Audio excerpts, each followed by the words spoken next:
In this video, I want to talk about, do you really need to go keto in order to lose weight and get fat loss?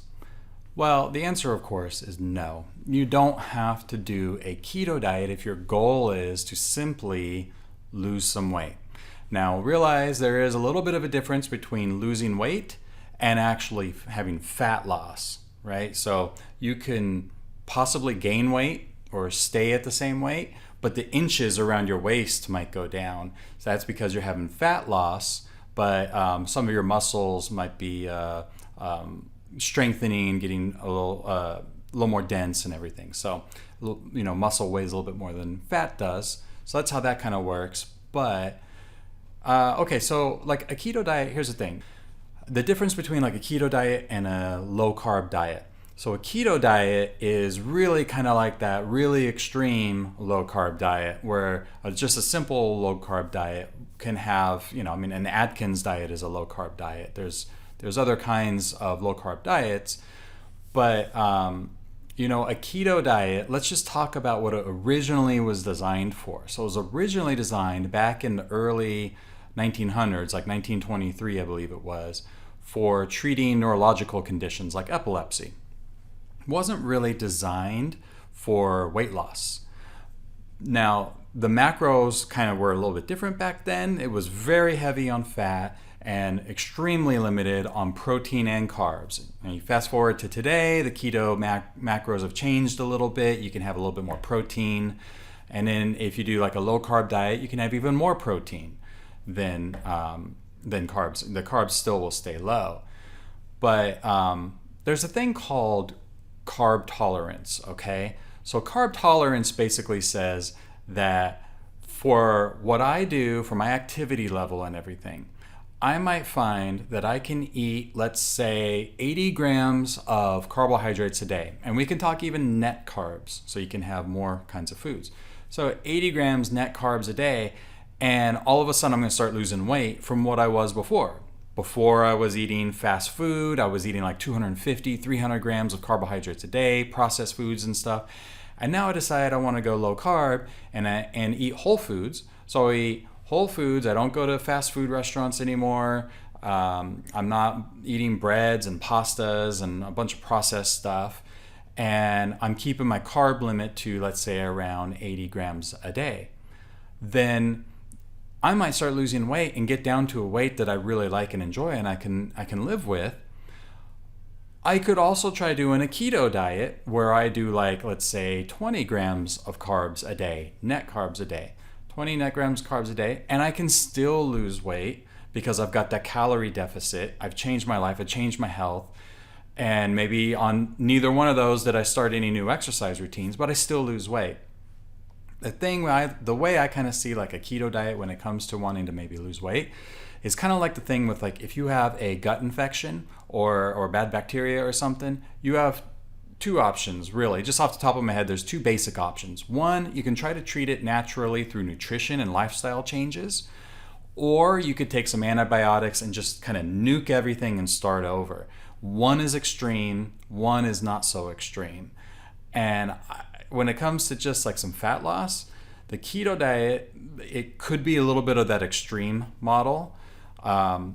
Even a low carb diet where you are restricting carbohydrates, but you're having more protein and fats than what a keto diet might have, you can still be a fat burner.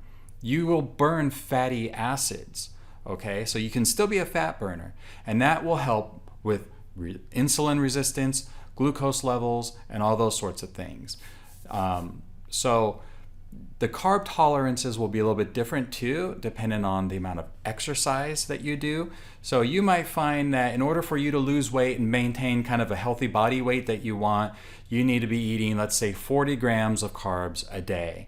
And then if you exercise a little bit, if you add some exercise on top of that, you might find that you can bump that up to 60. It's just a little bit of testing and seeing what works for your particular body. Now, that number probably won't stay the same forever because, we're people, we're humans, we change. Our environments change, our age changes, you name it, right? So, I mean, look, if you're a woman and you hit menopause, then things will happen there where your hormones will change, and you might need to restrict your carbs even more or start exercising more, changing something up. So I wanted to pull something up real quick. Different diets that have happened over the course of the last, like, let's say 100 years or so.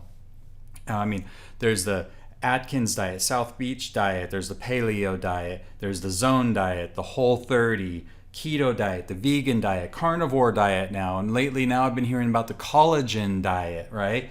And if we go back further, there was Slim Fast, there was the Sleeping Beauty diet. I like that one. I'm just going to sleep it all away. Weight Watchers. I mean, it goes on and on with all of these different kinds of things. Probably one of the worst ones was the low-fat diet, if you ask me.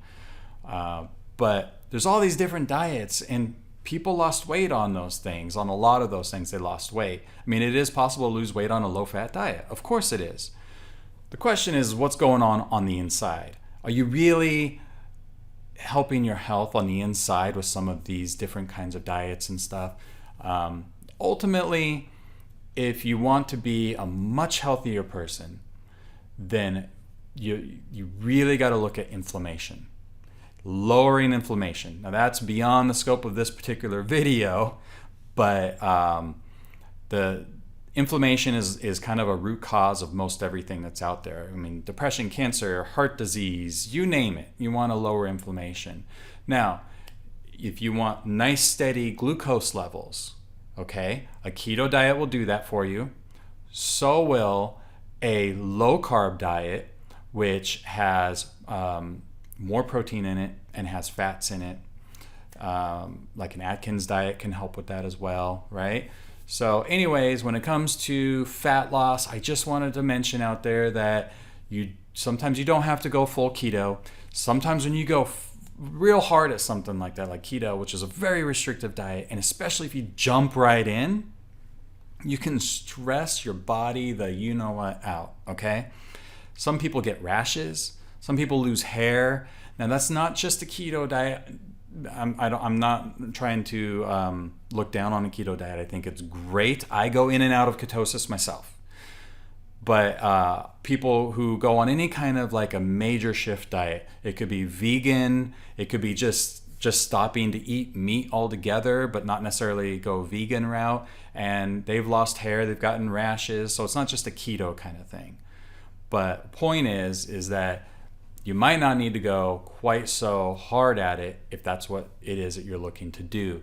Steady glucose levels, drop your body fat, perhaps fix some of the insulin resistance. The keto diet is one way to do it. It's not the only way to do it. All right, take care. See you in another video.